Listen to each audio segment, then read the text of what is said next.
दोस्तों, कैसे हो आप।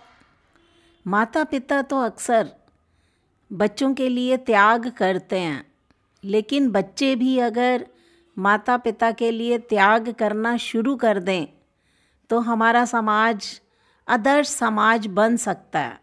तो आज की कहानी इसी विषय को केंद्र में रखकर बुनी गई है। कहानी का शीर्षक है हनीमून। तो कहानी शुरू करती हूँ। सुभाष जी के सबसे छोटे बेटे साहिल का विवाह बड़ी धूमधाम से संपन्न हुआ। सुभाष और सुषमा देवी की 4 संतानें थी, 3 बेटियां और चौथे में छोटा पुत्र साहिल। सुभाष बाबू जब करीब 30 वर्ष पहले इस शहर में आए थे तो उन्होंने सड़क किनारे साप्ताहिक बाज़ार में रेडीमेड कपड़े बेचने का काम शुरू किया था।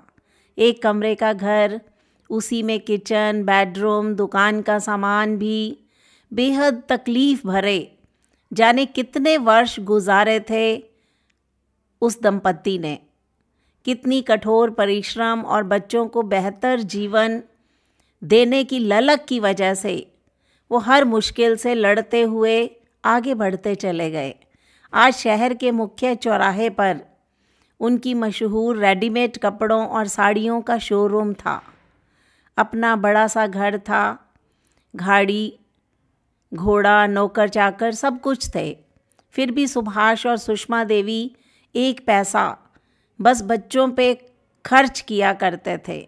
खुद पे खर्च करना जैसे कभी उन्हें आया ही नहीं। चारों बच्चों की शिक्षा और पालन में कोई कमी नहीं छोड़ी उन दोनों ने। फिर तीनों पुत्रियों का संस्कारी और संपन्न घरों में विवाह किया और अब साहिल का भी विवाह हो गया। साहिल के लिए उन्होंने बचपन के मित्र और सरकारी स्कूल के चपड़ासी हरि मोहन की पुत्री सुहानी को बहुत पहले ही चुना था। साहिल भी सुहानी को जीवन साथी के रूप में पाकर बहुत खुश था। विवाह की भागम भाग और मेहमानों की विदाई के बाद आज पहली बार पूरा परिवार एक साथ खाना खाने बैठा था। तीनों बेटियां अभी कुछ दिन मायके रुकने वाली थी। सुहानी छोटी ननद के साथ मिलकर सबको खाना परोस रही थी। सुहानी बिटिया और साहिल, अब तुम दोनों सप्ताह 10 दिन के लिए कहीं घूम आओ। तुम दोनों का दाम्पत्य जीवन प्रारंभ हो रहा है।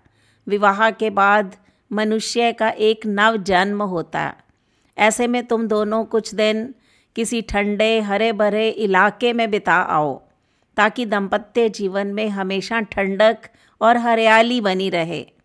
सुभाष बाबू ने भोजन के बाद इलायची का दाना मुंह में रखते हुए कहा कि तुम बच्चों चले जाओ। अपने पति की बात की हाँ में हाँ मिलाती हुई सुषमा भी कहने लगी, तुम्हारे बाबूजी ठीक कह रहे हैं बेटा। दुकान और घर की फिक्र छोड़कर तुम दोनों कुछ दिन बाहर घूम आओ। सुषमा देवी बेटे की तरफ देखते हुए कह रही थी, माँ, बाबूजी, आप दोनों की अनुमति हो तो मैं कुछ कहना चाहती हूँ। तो उसी समय सुहानी नज़रें नीची करके बीच में बोल पड़ी कि मैं कुछ कहना तो चाहती हूँ, लेकिन मुझे आपकी अनुमति लेनी है। सुषमा जी बोली, हाँ बेटा, बोलो बोलो, इसमें भला अनुमति की क्या बात है। सुभाष और सुषमा एक साथ बोल पड़े, माँ, बाबूजी, आप दोनों ने पूरा जीवन बच्चों के बेहतर भविष्य के लिए खपा दिया। पिताजी के मुंह से बचपन से सब सुनती रही हूँ कि आप दोनों अपने लिए एक साड़ी या गमछा तक खरीदने से पहले 10 बार सोचते थे, लेकिन बच्चों के लिए आपने कोई कमी नहीं रखी।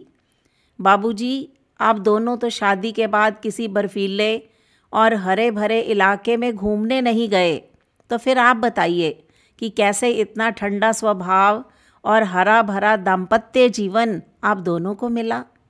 हम दोनों के सामने घूमने के लिए पूरा जीवन पड़ा है। अब घूमने और दुनिया देखने की बारी किसी की है तो आप दोनों की है। हम दोनों ने आप दोनों को यूरोप घूमने का 1 महीने का प्लान बना दिया है। वीज़ा, टिकट सब कुछ इंतज़ाम हो चुका है। कल मैं आप दोनों को लेकर मॉल जाऊंगी ताकि यूरोप के मौसम के अनुसार गर्म कपड़े, यात्रा के दूसरे ज़रूरी सामान की खरीदारी कर सकें। अगले रविवार आप लोगों को निकलना है।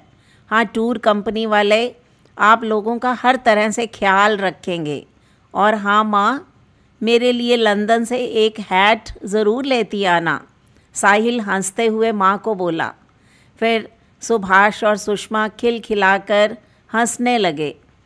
दुनिया भर के तो दुख और तकलीफ़ उठा चुके सुभाष बाबू को यकीन ही नहीं हो रहा था कि आज के युग में शादी होकर आई पुत्र वधू अपने सैर सपाटे की बजाय सास ससुर के लिए विदेश दौरे का प्रोग्राम बनाने में लगी हुई है। इतने में ननद बोली, वाह भाभी, आप दोनों ने खुद की बजाय मम्मी पापा के हनीमून का इंतज़ाम कर दिया है। बोलते हुए तीनों बहनें अपने भाई और भाभी से लिपट गई। दोस्तों, ये थी कहानी हनीमून, जो कि त्याग की कहानी है। आपको ये कहानी कैसी लगी? इस पर अपनी प्रतिक्रिया अवश्य दीजिए। हिंदी मंजूषा चैनल को सब्सक्राइब कीजिए। मिलते हैं अगली वीडियो में, तब तक के लिए नमस्कार।